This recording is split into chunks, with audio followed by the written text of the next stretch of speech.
G'day guys, Matt here.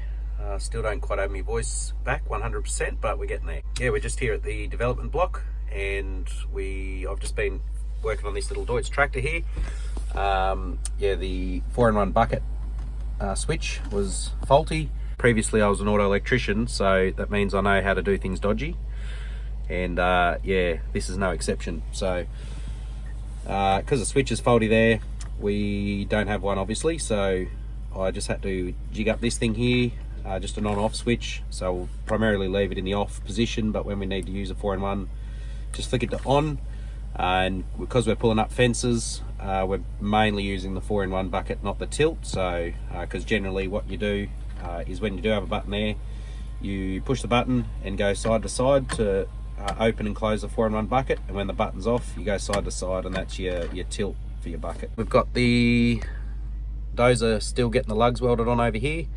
I don't think there's that many to go, and yeah, so that'll be nice to have it all done and dusted.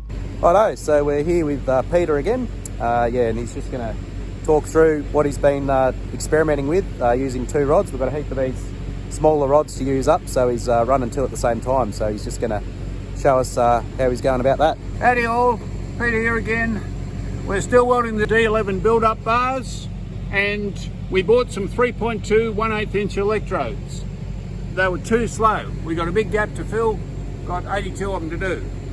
So on the weekend I modified a tongs type electrode holder, and I've now got a pivoting jaw that is always able to clamp two at once. I've been welding two 3.2s or 8s and two of the 4mm. So I have the capacity with the current with a 580. These two are running at about 215 amps. The two 4mm 18s are running at about 380 amps, 360, somewhere in there. And the both pulls are just one behind the other. It really is a controllable weld, because even though they've got all that current, it's not all in one arc. It's very good for penetrating in the root prep, the first run, because it's only narrow. For 4 or 5mm in the root pass, it's just so big you can't get right down. So this electrode burns deeper, and this one burns a bit on top, and they're one weld pool. All the slag is floated to the top. These are 49/16s or 70/16 electrodes. In America, they seem to use 11s and 18s. In Australia, we use 13s and 16s. This is a straight low hydrogen. The 18 is low hydrogen with iron powder, so it gives a quicker fill, and that's why we're using 18s on this as well.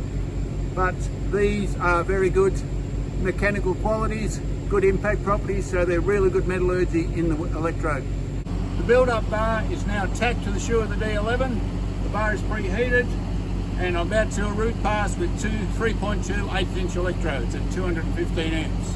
I put a 30-degree angle in the handpiece, otherwise my hand has to follow exactly along the line of the seam, whereas this way I can be outside and the two electrodes are still following directly along the seam. If you can see through in the arc, you'll see the leading electrode is slightly longer in the root of the weld, and the second electrode is sitting up top with their one arc, and you'll see the flux coating burning towards the center of each. So it's one weld pool coming from two sources. It's very controllable.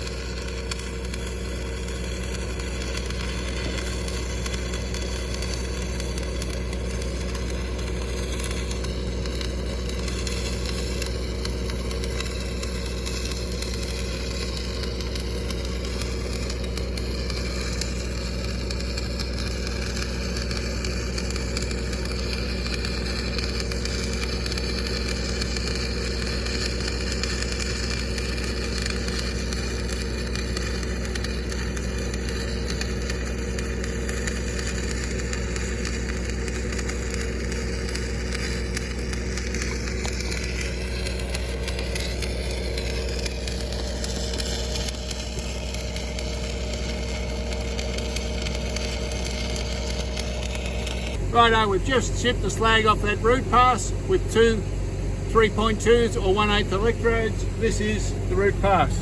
So we've got good peno at the toes, nice adhesion, nice wetting of the walls. So that's a sound weld with the double electrodes. It just purrs along, very smooth. Yeah, so this is the weight here at the development block. Yeah, it's coming along quite nicely. We had quite a few really cold mornings, so it slowed it down a bit, but you can see now it's really starting to shoot up and fill in all the little gaps, so no, it's really good. Well, my turn on the D11 now. We're just here in an old waterway. We're just trying to tidy up a bit. We just got the old man actually on the Steiger with the cultivator on it. So what's happened is quite a few years ago we've had it's blown a couple of banks up there and it's been flowing sort of more this way, whereas we want it to go that way. So we're digging that out and putting all the loose silt sort of up this area, and then we can farm over that. So yeah, that's the plan at the moment.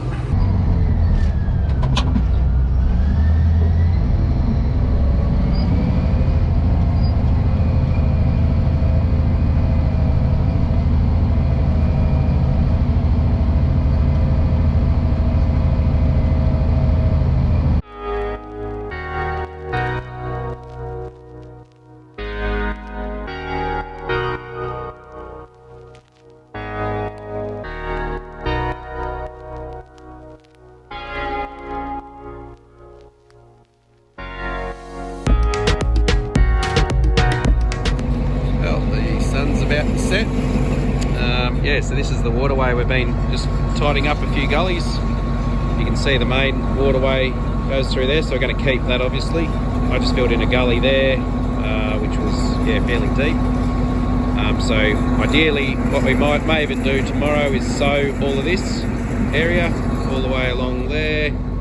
So sow all that, just so there's some ground cover. It's coming up quite nice actually. So that's it for me on the dozer this week, I think. But yeah, I think Phil will be back on it tomorrow. Yes, this might be of interest to some as well. These have got 3 gears, forward and backwards, so power shift. We made up this little latch here. So when you're just in working mode, you can't go into 3rd gear. Because it's annoying sometimes. If you want to go to 2nd, you'd accidentally go into 3rd, and yeah, it's just annoying. But also it means you consciously have to lift that to go into 3rd. So a lot of people just don't use 3rd at all because it actually goes a bit too fast when you are travelling or walking them. They go too fast and it can wear out the undercarriage quicker. But what we've actually found is when we are travelling, we'll go into 3rd and just have it ticking over at not even half throttle, and you go about the same speed as you do in 2nd gear with the revs up. So it's not putting any more strain or stress on the undercarriage, but the transmission temps runs a lot cooler, and yeah, just everything likes it a bit nicer. So yeah, that's just what we do, and we're travelling a fair distance with them anyway. Well, we've had a bit of rain. I think we're up to about an inch. We had about an inch overnight. So yeah, there's not going to be a lot going on in regards to bulldozers or any farm work for the rest of the week, so might be a bit of a short video this one. Yeah, so that waterway that I was working on a couple of days ago, Phil finished most of that work off yesterday, and last night we're able to plant that little bit there, so this rain will hopefully help bring that up. If you haven't already, just hit the like and subscribe if you enjoy the videos, and yeah, hopefully by next week I'll be fighting fit. See you in the next one.